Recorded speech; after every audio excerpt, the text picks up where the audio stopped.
Hey, good morning to everybody. Happy Saturday. It's Daryl here. It is bright and early 7 a.m. here in Connecticut on the East Coast. As you can tell, it is a crazy busy morning here for me this morning. I just got back from a 1 hour, 3.75 mile walk. The temperature is -1, and with the wind chill, I think it's minus 16 degrees here in Connecticut. I can't feel parts of my face right now. Okay, anyway, before I get into the meat of this video, I've been working on several different videos this morning. That's why I'm running a little late. And let me just touch on those before I get to the main topic of this video. There's a couple of videos I was working on. I came across, I guess you can call it an anomaly, a very troubling anomaly in reporting. Okay, all 50 states and positive COVID results each day. You guys have heard me talk about Worldometers. It's up to minute, real-time reporting of all sorts of statistics. People being born, people dying, every country across the world, how many gallons of water are being drank. It's all sorts of great. I love statistics. I love this site, but you guys have heard me talk about before how they have a very accurate COVID reporting, up-to-date, real-time COVID reporting system.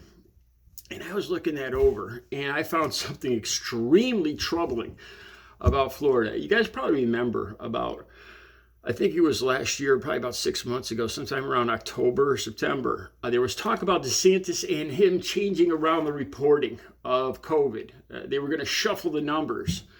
And I remember hearing about this. Now, let me tell you, you guys could go to any site where they compare all 50 states.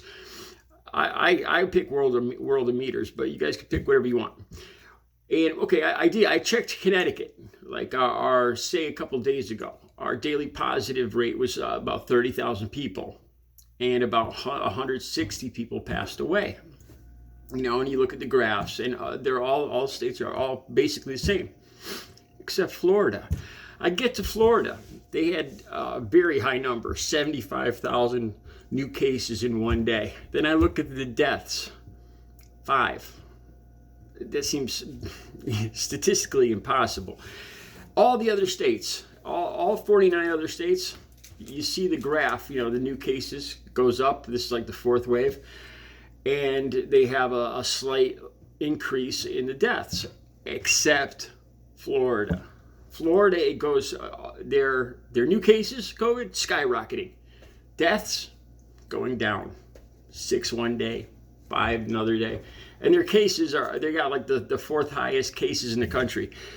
Something I was trying to understand how DeSantis, they apparently they're reporting the deaths differently, but at this point, where are these deaths going? Because they're not being reported. I thought they were just going to report them earlier or later, but they're not reporting them at all, unless there's some fountain of youth. Who was it? Ponce de Leon, remember that explorer was looking for the fountain of youth in Florida? Maybe they found it and people aren't dying in Florida. I don't think so. So this is a video that's coming up. You guys could check these stats out for yourselves. There's the reporting in Florida, only Florida, out of the all 50 states, for some reason, miraculously, almost nobody is passing away from COVID. The thing that bothers me about this, I wondered if my girlfriend was being counted. My ex-girlfriend she passed away August 5th. And I wondered, what really ticks me off is I wonder if they hid her death and listed it as something else, because God knows it was COVID-related pneumonia. Okay, enough about that. Then I was looking at Mike Lindell. This guy is such a wingnut. It's gotten it's almost like shooting fish in a barrel at this point. But anyway, he started talking about how he had evidence. This is another video that I was planning on doing today. And he had enough evidence, this is a quote, to put 300 million people in jail in this country. Okay, quote, he had enough evidence that he could put 300 million people away for life. The population of the United States is, I think it's like 327 million. So Lindell is claiming that he basically could lock up almost the entire United States for life. I swear to God. I'll find the link and put that down below. Also, his latest rant is that a bank asked him politely to take his money elsewhere, that they don't want his money, and they said they're not closing his account, but they're asking him to close it. And he was all upset about this. He drew comparisons to himself and the mafia and all sorts of crazy things. I came across I think it's called Corner Zebra, a hilarious mocking of Lindell's commercial. I'll see if I can put that link down below. It is hilarious. It's one of his pillow commercials. I can't remember. It's a comedy group that does this. I'll try to put that link down below. Okay, let's get into the meat of this now. The future of this country. The bottom line is, I just started thinking about this, really. What is going to become of the country? 2024, we're going to have a presidential election. And what really started to make me think about this is the chances of Trump running. And a lot of people are saying it's a very good chance that Donald Trump is going to run for president. And I started thinking about that. More than likely, who's going to be on the ticket? A good possibility it's going to be Biden. But let's just put him aside for 1 second. You would think that somebody like me, I used to be a registered independent, but when Trump came on the scene, I got pushed more to the left. You would think that the worst case scenario for me would be if Trump won. But then I started to think this, what's going to happen if Trump loses? What will happen to this country if Donald Trump loses? Now, at this point, I do believe there's more registered Democrats in this country than Republicans. I'm not 100% sure, but I'm fairly sure. And out of those Republicans, I don't know what's that. There's about 160 million people voted in the last election, so that would be roughly 80 million Republicans. Out of those, about 70% now, less than 1 year ago, said they want to see Donald Trump run. About 70% of those think the election was stolen. So we got not all Republicans are excited about Trump running. So you got about maybe 60 million people. It's a smaller fraction of the entire voting public. Now, what would happen? Look at what happened just this last time.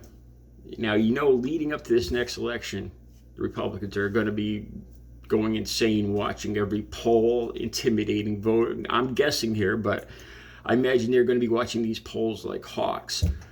And what's going to happen if Trump runs against Biden and Joe Biden wins? I started thinking about Donald Trump's personality, his narcissistic personality. Now, we see it's a year later. And there's no way he's going to admit that he lost. He's willing to damage this country beyond repair just so he doesn't have to admit that he lost this one. He cannot accept loss. So what would happen to this country? And there's a good possibility this is going to happen. He runs again. And what would happen if he lost? Look at what happened in January of last year at the Capitol. Can you imagine? I saw that some of the Oath Keepers were charged, 10 Oath Keepers actually charged with sedition, insurrection. And I was reading of this leader, I can't remember what his exact, Stewart, the plan that they had about keeping like this backup in Virginia, I believe it was. They had this plan straight out of a horror movie, and that was for this last election. Now, can you imagine what would happen to this country? I'm going to include a good video. I can't remember the gentleman's name, but there's a very good video. He does this demonstration or talk on a whiteboard, talking about how Republicans are really fighting against democracy for this upcoming election. I'll try to include. It's a great talk, and it kind of sums it up with Republicans suppressing the vote. They don't seem to be talking about any topics about the economy or anything other than stopping people other than them from voting, which they're calling voter or safety or whatever they're trying to label it. I think the safest thing, the safest thing for this country is if somebody other than Joe Biden and Donald Trump, if somebody other than those two actually ran for president against two totally different people. That might be the only thing that could save this country, seriously. Because if Donald Trump doesn't run, then another one of his minions will, I imagine. But at this point, it's really looking like it's going to be Donald Trump and Joe Biden. If Trump wins, it's a nightmare scenario. If Trump loses, it's an even bigger nightmare scenario. I'll talk more about this in the next video. You guys, I'll have all the links down below. You guys have a great Saturday.